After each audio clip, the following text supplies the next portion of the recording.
Welcome to the show. I'm your host, Dustin Kava, and we have a really, really awesome guest today, Raven. How you doing, Raven? Not too bad, Dustin. Thanks for having me, man. I'm sorry to hear that BC couldn't make it, but wishing him the best.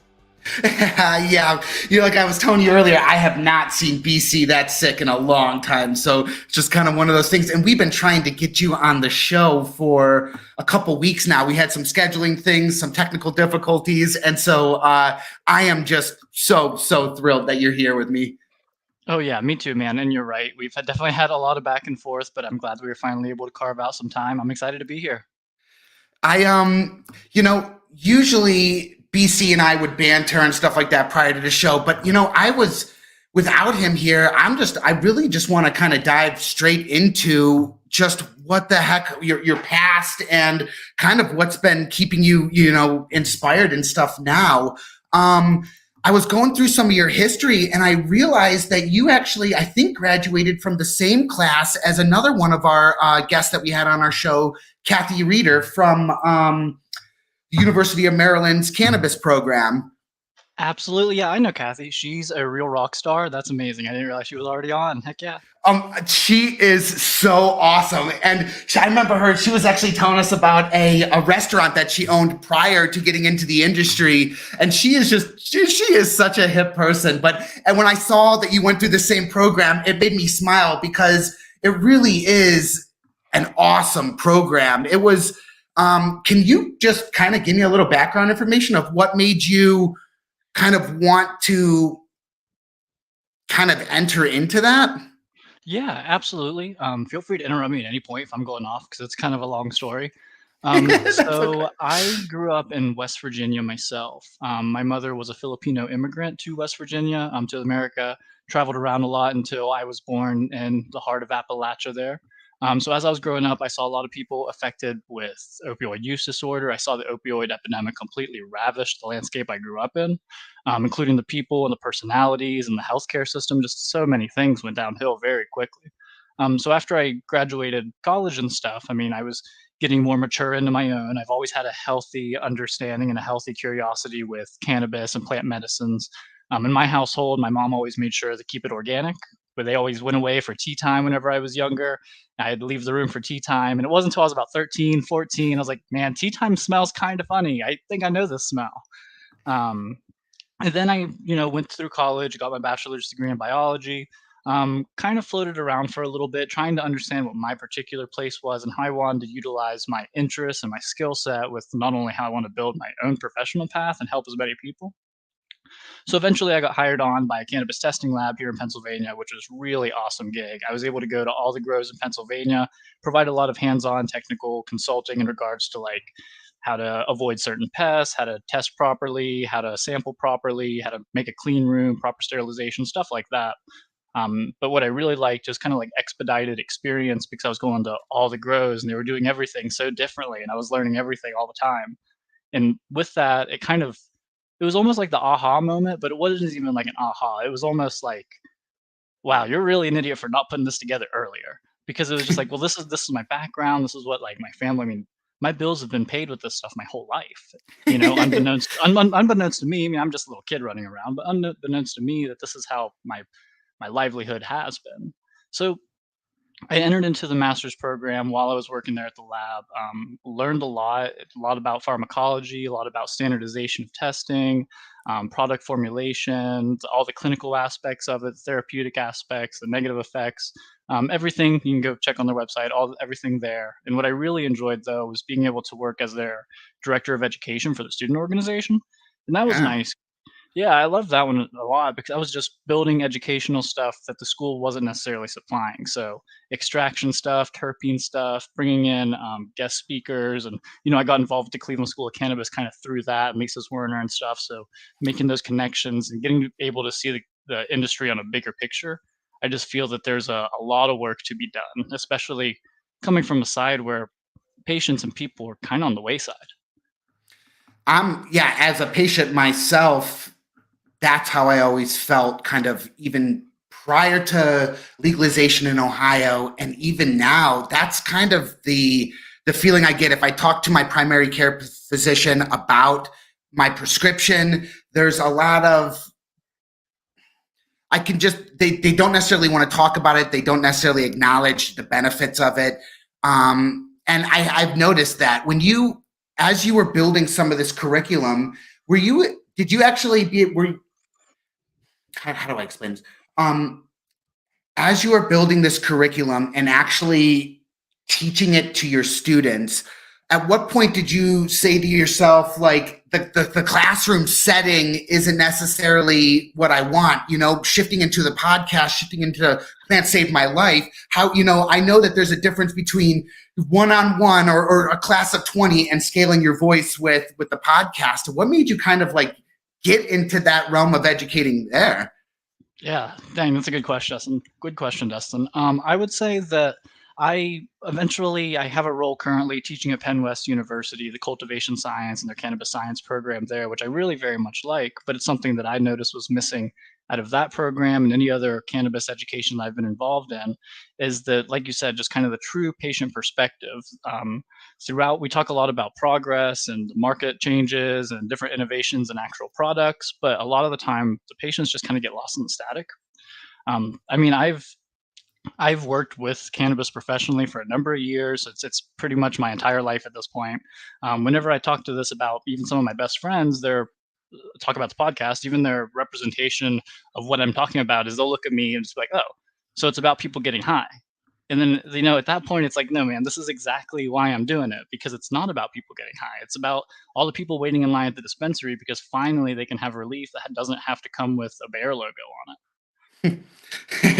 Yeah, I owned a retail, like a head shop, a high-end glass gallery. Nice. And, coming from that spectrum, even them, like that's the kind of perception that I've always gotten was, oh, you owned a head shop. You just want people to get stoned. You're just selling fucking bongs, man. And it's like, actually, we were always some of the forefront in educating for a community that wasn't even necessarily allowed to talk about it. And we had to navigate all the nuances of payment processing and marketing and how to acquire that customer and do it all 15, 20 years before any of these, any of my local state, cannabis companies even had that concept that they wanted to do that. And so when I think of it like that, I've noticed that. I've seen that across the board. And that's what was so empowering to me about the shop, was being able to kind of facilitate the now, not using old logic from 25 years ago and actually saying, no, as the science that applies it today, this is what we are thinking. This is kind of the thought process. And as we mature into that, this is where I think that's going to go. This is why, as a patient, this is going to affect you differently. And I think that I've listened to your show. I probably listened to 10 hours or so of your show. And I have to say, man, you fucking rock at your questions are extremely thought out. And it's amazing how knowledgeable you are at every one of these damn topics. And to me, it's like, who the fuck are you, man? You're actually slowly becoming one of my heroes in this, because your perspective on things is not coming necessarily from how to say this. I like that you're coming from the scientific background, not this is just I don't know how to say it. You're coming from it from a wellness routine, from a plant science, from a holistic approach, as opposed to that I'm getting stoned. Let's get high. Yeah, exactly. I think that that was what was missing in the discourse, was the let's get stoned, let's get high, let's talk about vibing, which definitely has its time and place. That's awesome too. And I mean, there's a therapeutic value to that for sure. And then there's also the strictly clinical stories where we talk about the pharmacology and the pharmacodynamics and how certain cannabinoids interact with certain receptors. And I've found that no offense, can be awfully dry at times, and it doesn't really put into perspective the people that aren't interested in the science. They aren't interested in that. They're interested in the real, true human connection.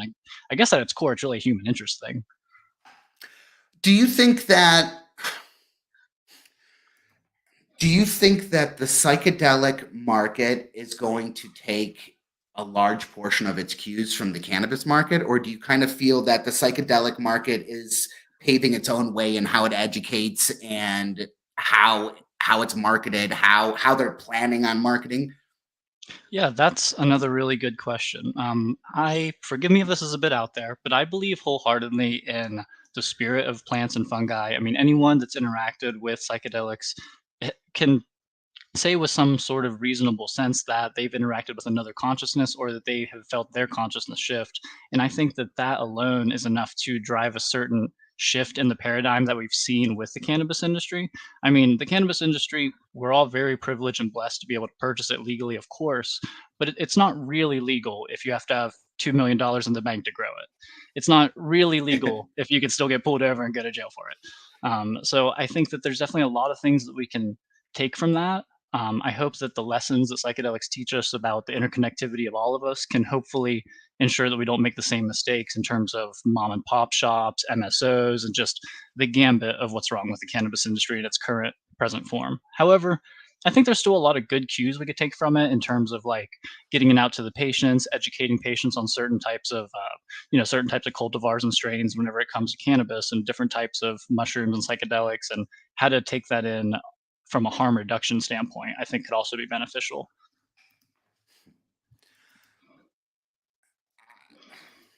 Sorry, I know that's a bit out there. No. I agree wholeheartedly. I wonder, do you think that it was your background of growing up in a household that supported plant medicine and understood that kind of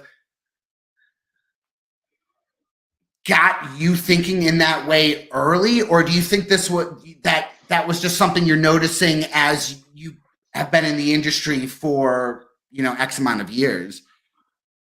Well, I would say even before I was involved professionally, I was still like watching from a side, hoping to get involved, of course, and just realizing which states were doing it right, which states were doing it wrong, the importance of social equity, and just like making sure that it's a field that all these companies can play at besides just the huge ones, and that patient needs don't really just go by the wayside. That's something that's always been on my mind. Truthfully, what I credit to is when I was really young, my mother made me watch a lot of like George Carlin and a lot of that National Geographic show Taboo, which absolutely incredible. If you're not familiar, basically what it was, it explained different parts of society that were taboo, from like drugs to fetishism to black markets to counterfeits to all kinds of different things that were considered taboo, and or personalities or family choices, religions, etc. And the core of it was that it's only taboo if we make it taboo. And that my family and my immediate community, we saw these plant medicines as not taboo. They're only treated that way if you treat it that way. If you create this underground black market with it and you stigmatize it and you stigmatize the use. So yeah, in regards to George Carlin, I feel that maybe I was just thinking a bit too critically about the systems at hand whenever I was a young age. That combination and a healthy interest in herbalism and plant science, I think, was just a good storm for me. I think that's funny. You make a great point about that taboo of that conversation, and I think of that as it applies to a lot of other things. The conversation of money to your children about what you make or what the bills in the household are, and just going on and on. I think that's a really, really great point. I wonder if like I know what it's like to come from a household that to kind of be ostracized for the exact opposite. It was taboo in my household, and I actually was sent to a behavior modification school, which was essentially exactly that. It was a high-end, high-security facility for children across the United States. Dang, man, I'm sorry to hear that. No, not at all. You know what? A lot of this stuff, in fact, there's a Netflix documentary coming out about the organization. I had to start a riot in order to get the fuck out of the place. But that's a whole nother story. But the truth is that's what the taboos do. That's what this lack of being able to have that conversation and just that perception can put someone in a position that, one, their safety is compromised, their confidence is compromised, their feeling of self, their wellness, their ability to actively interact within their world. All of those things, just the simplest little thing of just, is it okay to have this conversation? And that changes everything. It changes their movement through that growth or that wellness. And yeah, I really love that you brought up that point. I think that's incredible. What working in the cannabis industry, you started in PA, correct? And then you've kind of shifted. You've Yeah, so I started in PA working at the lab. Then I worked for a grower here in Pennsylvania, a dispensary here in Pennsylvania. And then I started working kind of freelance with compliance-based stuff, helping people with regulations, helping people grasp how they can pass their regulations from an actual scientific operations perspective. What I really enjoyed with that was more so the education, just being able to sit down in a boardroom, prepare a slide deck, and be like, so these are your options. This is what's allowed. This is why it works. These are the products patients want, and this is why. So I really, really enjoyed doing that. Opened up my consulting agency, Entheo Wellness. It's truthfully just me. It's a lot of work, but with that, I decided to start the podcast. I teach at the university level, and I've honestly worked in a number of markets, international, here stateside. It's been a very, very interesting experience. The amount of people that are willing and ready to get involved in the cannabis industry versus those who are willing and ready to have like the money to dump into the cannabis industry, the overlap is definitely way too off there. So, well, let's talk about that a little bit. As they're dumping money in, they're obviously racing to the bottom right now as we figure out exactly where everything is in this country. So when as you're having these conversations with them, what is that conversation about the race to the bottom? You know they're about to invest $2 or $10 million into something, and yet you know that that's inevitably what's happening right now. What are some of the things that you try to remind them as they are racing there? Yeah, that's so a lot of the clients that I work with, thankfully, have been in the industry or ancillary around the industry. Sometimes it's a little bit more plant touching, or they're just like a startup company. It's a broad variety. But as far as having those conversations go, they're difficult. They're really difficult to have those conversations. I try to point them in directions of unnamed shareholders, and try to look at what the stock market has looked like and what's going on in other states and how you can mimic that. And I don't want to say too much on the air or anything. I'll just say that for the most part, with enough dollar signs behind it, a lot of people don't believe that would ever happen to them. Aha, yes. I mean, the truth is that's any business owner. To be an entrepreneur, you have to have that crazy fucking attitude where you're jumping off the cliff. It doesn't fucking matter. You know you're going to fly. It's not, will I fly? Is this a maybe? You're jumping off with that concept of it's going to be. And so it's one of those things that's what I always find surprising with a lot of entrepreneurs is they never necessarily give enough credit to how much luck is actually involved in their job. I actually, it takes in my world, it is 70% luck for success and 30% absolute skill, absolute understanding of your field, of your industry, and what you're going to do, have a strategic plan in place. And with that being said, that's 30%. That's if you're kicking ass, you're still only got 30% of what it is, And so as I have worked with clients within the industry, and we've worked with cultivators, we've worked with, other ancillary, businesses. I kind of do web development and stuff for them now. I kind of see, how to say this? You see multiple levels of entry points for these entrepreneurs. I see some entrepreneurs that seem to have just had access to the capital, and that is what put them in the position. And they were just like, I love smoking weed, and I have access to this capital. I'm going to start this company within the industry.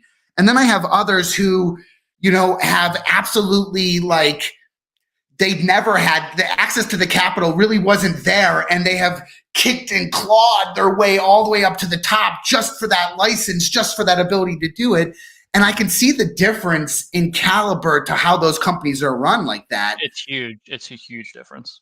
And so I wonder if, as you're seeing the industry evolve, are you seeing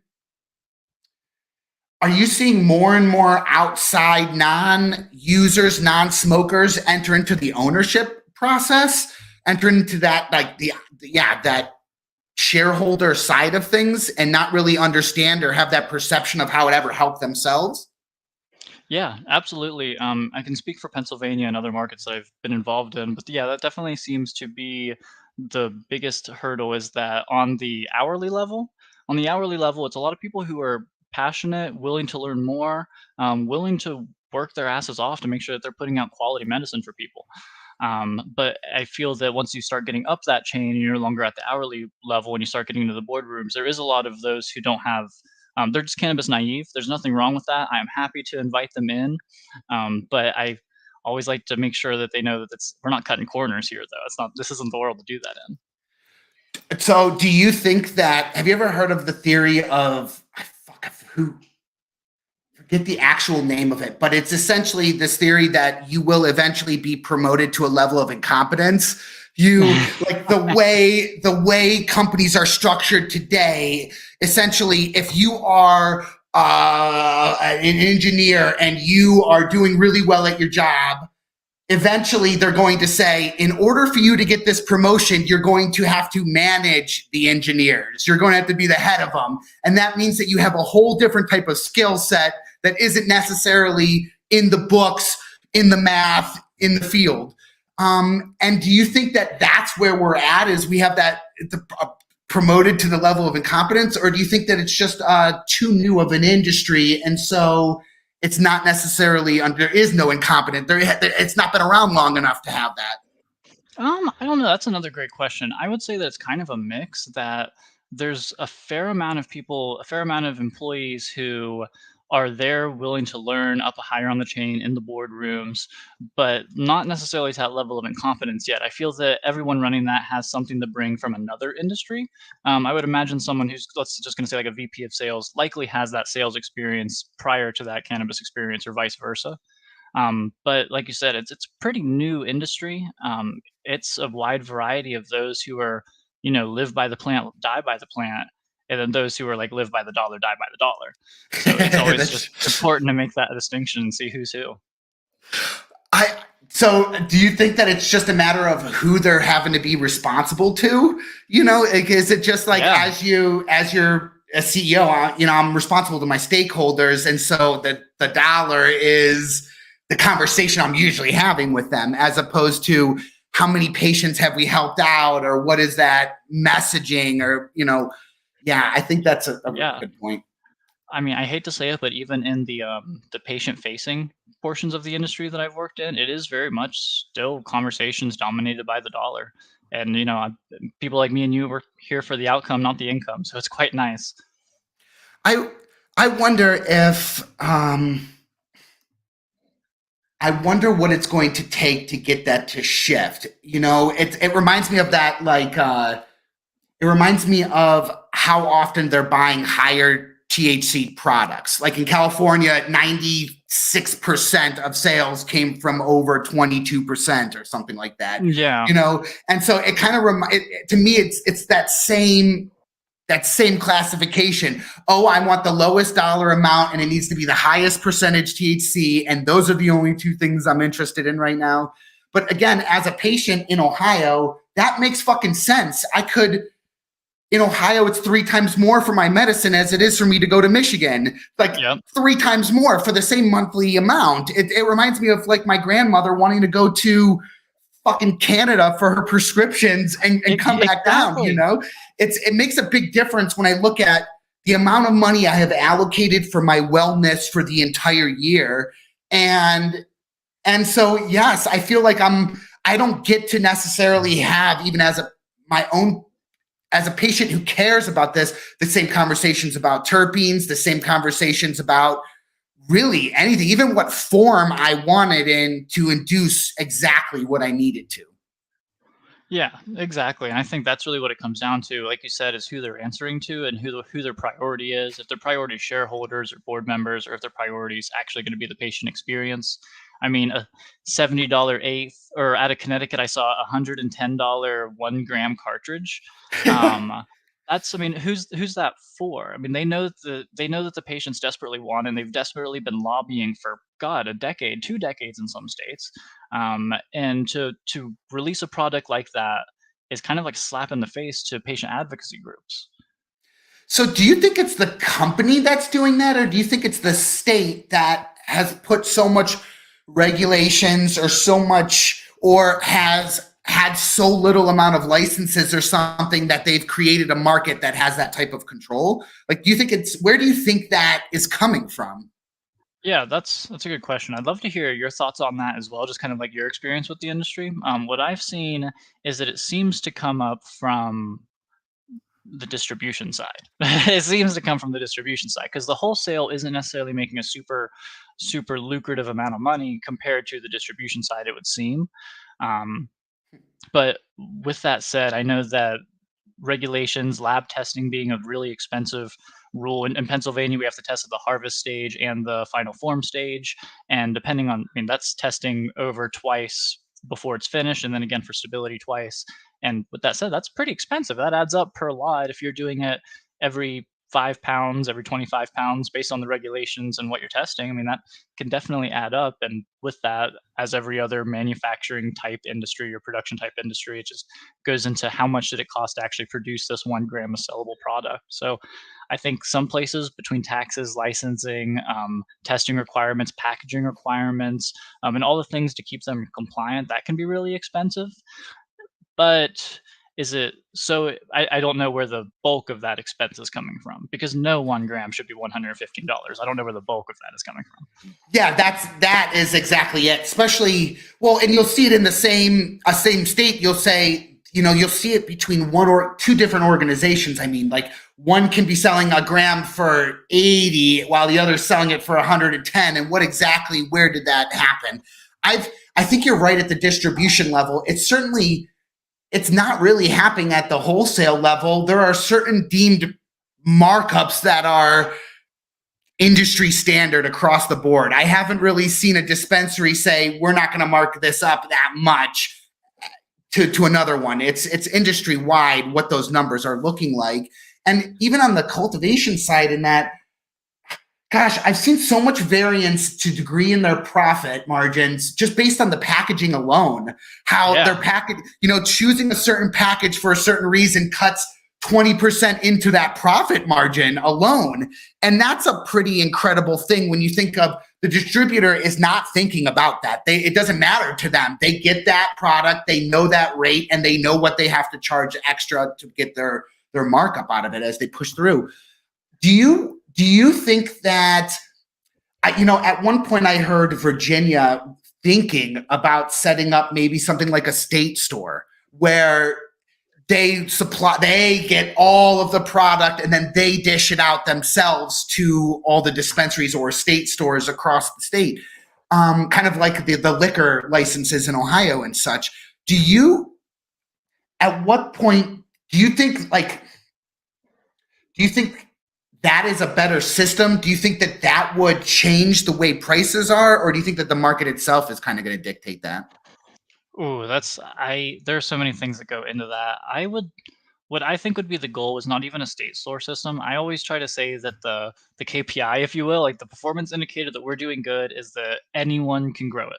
Like, you don't have to, anyone can home grow. I know that's a long shot, and I know that's a blanket answer, but I think that a state store, it may do something with the market. I'm not sure how that would play a role in that. I think that hopefully will still leave room for like craft cannabis and small producers, not just necessarily MSOs and large producers. But ultimately, I think that the thing that will stabilize the market is if, rescheduling, of course, canceling the prohibition of it, and then allowing home grow, I think would also stabilize the market. I think a lot of people are worried that home grow is going to take from the market at all, but God, that's such a silly notion. That's never has. It never has to begin with, and it's one of those things where not everybody wants to, not everybody can or has the time to put in it or wants to take the risk in terms of effort to end result. And again, this is like, I think about my wellness and I say, yes, I would love to be in that level of control of it. But again, I am using this because of pain management. The amount of, there's certain reasons if I can't even pick up, something, or if, there's so many reasons to why so many patients just would not have access to manage that on their own. Yeah, absolutely. Is there any place throughout the country that you think craft cannabis actually has a really good chance of setting a footing against some of these bigger operations? Yeah, I think California, Oregon, the West Coast is doing a great job at making sure that craft, long-standing legacy of growing and breeding is still alive outside of MSOs. I mean, of course, you got cookies and some other ones that are branching out like that have come from that legacy market into the now legal market. But I think that there's, especially with this new potential legislation allowing for states to allow for interstate commerce of cannabis, I think that could potentially also provide a lot more benefits for craft growers to not necessarily have to license out everywhere, but to be able to provide their products to other states. So I would say probably over in the West Coast. Oklahoma as well is doing really, I would like to see what they're doing, because whatever they legalized, they had like, I think it was like over 10,000 home grower licenses or something. So it's like, I want to know what they're doing up there. I want to know how they have they're one on of the the range. Yeah, they have one of the highest percentages of any state of people who are registered as patients for the cards. And I mean, yeah, it's just the Wild West in Oklahoma. To me, I love their extreme, because it really gives us this like freewheeling experiment to kind of see what the fuck could happen when there really are no rules, or very little rules. I also kind of like the way Michigan is thinking about craft cannabis now with their micro licenses, and the way Absolutely. that, when it was originally structured, it almost seemed like there was no possible way any micro business would be able to succeed in it. But as they've restructured that some, it really seems like they might have a chance right now. And so that's kind of been on my hotspot list to keep watching. Caleb, that's actually a very good point. Yeah, that's a very good point. Michigan always got to stay on there. Oh, sorry, go ahead. Oh, no. I was going to say Caleb Waybright who's watching right now live with us has actually made a comment saying maybe it's his inner cynic, but state-run or state-operated stores doesn't necessarily sound like the way. And the only reason why I want to suggest a state store or say why it could have the potential is because when you look at state stores, if I got my liquor license, if I actually acquired the license, and so if I think of social standing groups getting more access to licenses, like minority groups or disenfranchised from the past getting access to these licenses, what the benefit of our state stores do is they do not have to necessarily put up the capital for the inventory. How much space, what does the license account for? And the state literally sends them every ounce of product and puts it up for them almost as if it's like what's the word? Not a consignment or something like that. And so if I think of companies or organizational groups that just do not have the same level of capital, that is an even keel thing. That allows it to not necessarily be how much money do I have to stock and make this store look properly. The state's going to provide that, and I can focus on customer wellness, how we communicate, what's this, the process itself, and differentiate that way. And so that's the only thing where I'm like, is this an even keel in the marketplace? Is this, but I'm glad he brought up that point or kind of made that. Yeah. So that's pretty cool. Yeah. Yeah, I would definitely like to see some states that are implementing that model. I know they were talking about it here in Pennsylvania as well. And yeah, either it's inner cynics or there was definitely a lot of pushback on that. I think mostly because they want to make sure it's not just nothing wrong. I think there's a time and place for a dispensary where you just pop in, get what you want. You can leave, you get, sorted by highest THC, get whatever you'd like, get the gummies, get the slaps, whatever, get the edibles. And then, I think there's also a time and place for a dispensary that's a little bit more caring, a little bit more compassionate, helping you through the process, helping you pick, seeing how it's going for you. I think both of those, the state store sounds more like the former, but I think the latter is what the industry truly needs. But of course, time and place for both. And exactly. And I wonder if, it's that when you hear state store, yeah, you're like, oh no, they're certainly not going to care about training their staff and stuff like that. But that's organizational led. And so top down type of things of what is the goal of this organization? Yeah. Why are we all here? And what is that team goal? When you, gosh, I'm trying to like think through, what are some of the harsh realizations then within the industry as you see, as you're working through in the consulting business? What are some of those things that you find yourself not being able to educate themselves on? Or God, how to say this? Like when I owned the store, I knew when I hired somebody, some of the things I couldn't train them, like their mothers had to have teach them this before I ever got them into the store. And some of that was just being able to smile when someone walks in the door. That's not something I can train you. It's something that you have to have ingrained in you to want to do when they come in. And so when you are consulting with these organizations and you're working through a lot of personality types, what are some of the harsh realizations or things that you've told yourself, like, I just can't train this? Like, I can tell you it's important, but I can't train that ethos. Oh, that's a great question. There's a few of them that we've already touched on already. For instance, it's not a fast cash business. You're not going to get rich growing and licensed selling weed in any state, for sure. Not anytime soon. That's why we podcast, right? Yeah, exactly. Also, trying to go over that hump of that it's not about getting high. Like, there's a time and place for getting high. Don't get me wrong. I love it. We all do. Nothing wrong with that. But that's not what it's about at the end of the day. Having that conversation, explaining that I'm a firm believer that all cannabis use is medicinal. Even like Same what would here. fall into Yes. yeah. Exactly. Even what would normally fall into the category of recreational, or even like, God forbid, we use the abuse word. But if it falls into that category, I think that there's something underlying there that we're not paying attention to. But I don't know. We're probably far away from really uncovering all that stuff. In regards to, I'm sorry, could you repeat the question? Sorry, I kind of trailed off there.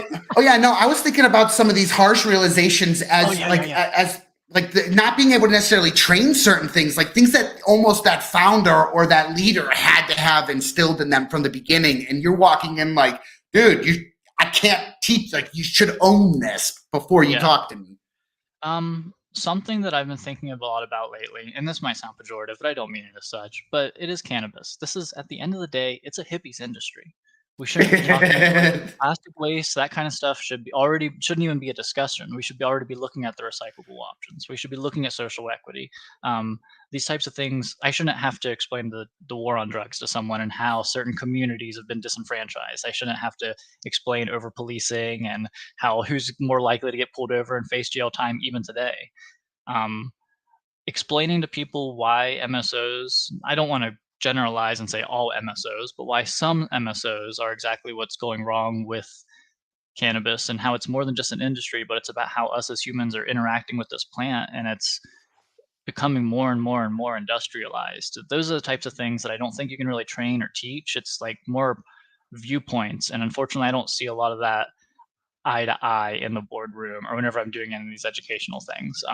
Where I see that the most, though, is whenever I'm teaching college students, because they're also like young and bright-eyed, and they not only want to learn as much as they can, but they also want to like make sure that the world that they're leaving is a better place. And it's like, it's very, very enriching for my soul. Man, I will say that the difference between just the customer base at the shop, the difference between the 21-year-olds and the 35-year-olds was, the 35-year-olds were disenfranchised. They absolutely they kind of just didn't see the out in any of it. And the 21-year-olds are like, holy shit, like the 35-year-olds, when I was growing up and smoking, there really wasn't that much innovation in the process. I had my plant, I could roll it, I could stick it in my fucking bong or a pipe. That was it, vaporizers every now and then, like 15 years or so. But now, as the concentrates and distillate and aerosolization and the way we're looking at all of this now, the newer generation has actually seen the innovation. They've actually experienced like, holy shit, in 10 years, we have come X-fold from where we were. And so it almost feels like they think that there's still shit to be discovered. It doesn't really feel like oh, that island, that pirate mapped out that island already, 60 years ago, and everybody knows it as it is. It feels new. It feels like we're exploring the ocean or exploring someplace that we've never been. And I do see that in a lot of the students, and the sense of community that they're getting in that exploration too, which I don't see in a lot of other industries. I see mostly in most industries, I'm going to go alone in order to go fast, as opposed to I'm going to come together to go further type of mentality. And in the cannabis industry, I do see that we're going to go further together. And that's powerful. I think it's a really, really, it's one of the coolest things about seeing the industry progress than what I could see. Yeah. Yeah, you're absolutely right. Honestly, that's one of those things that kind of echoes to the back of the room. There's an immense amount of passion that this industry is led with. There's an immense amount of people that are wanting to learn more and wanting to grow more. And like you said, they're kind of like pioneers for this unknown world. I mean, there's always been clandestine people that have been studying and researching and growing for as long as the plant has existed, but now getting like real academia behind it, getting W-2s behind it, getting like benefits and stuff. Like we're really hitting the beginning of something that I really can't wait to see what it looks like in the next 25 years. The only thing that I would probably, I think all of us that have been involved for a little bit are probably at least somewhat jaded at this point. I think the only thing that would really be another heartbreak would be like seeing the Super Bowl brought to you by Marlboro pre-rolls or something. God, that would hurt. It would hurt, but I also would tell myself, like, the amount of access that would induce to this and the amount of conversations with those who I probably wouldn't have been able to have it with it's just like, I think that's the point when, my grandmother, who is very, very set in stone on how she perceives some of this, I think that's that point where I would actually be able to have some of that conversations with her. Now, again, she knows that I've owned the head shop for as long as I have. And she knows, and she knows that 10 years before that, I was developing water pipes for the industry. And, so there's certain things that they've had to come to grips with. I've been out of the cannabis closet for 17 years now or some shit, so there is something to that. Oh yeah, go on. No, please. Oh, no, you're good. I was going to say, I just also wanted to touch on your one point regarding like students and how they do want to kind of like come together as opposed to go fast and go alone. There's no real division. It's because cannabis makes a student out of everyone involved. We all have this way of bringing our own particular skill set to what we can contribute. I know it sounds goofy, but it's really almost like a devotion. It's really almost like a devotion to the plant. Like I sometimes think to myself, like, okay, what am I doing today? What should I be doing for this plant? And I recognize that it's a journey that's going to be, even the day I die, there will be so much more work to be done, man. Raven, this has been an absolute fucking pleasure, man. I hope you come back on the show with us and we'll break it down with BC here. Maybe you'll even join us for the 420 special if you wanted. Please. Yes. How can everybody hear more from you? Where can they find Plant Save My Life? Yeah, definitely. Thanks so much for having me on Dustin. As far as Plant Save My Life goes, it's just a weekly podcast. I mean, you've listened to it, just detailing people who have worked with entheogens like cannabis, mushrooms, even those that are non-psychedelic or non-psychoactive like chichawasi or Renikia, green tea, all kinds of stuff on there. That comes out every week on Spotify, Apple Podcasts, Google Play, just Plant Save My Life. Also on Instagram at plantsavemylife.pod. And if you're curious about cannabis education, what I'm doing on a corporate level or working with companies and individuals in their grow or in their dispensary, you can find that at entheowellness.org. Thank you so much, Raven. I got one more thing before we go.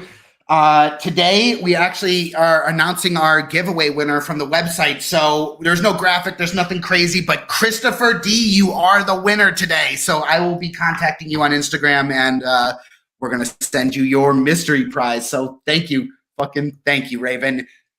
Yeah, you're amazing, man. I seriously, I really enjoyed this conversation. I can't wait to fucking shoot the shit with you later. Yeah, you as well, man. I look forward to it. See ya.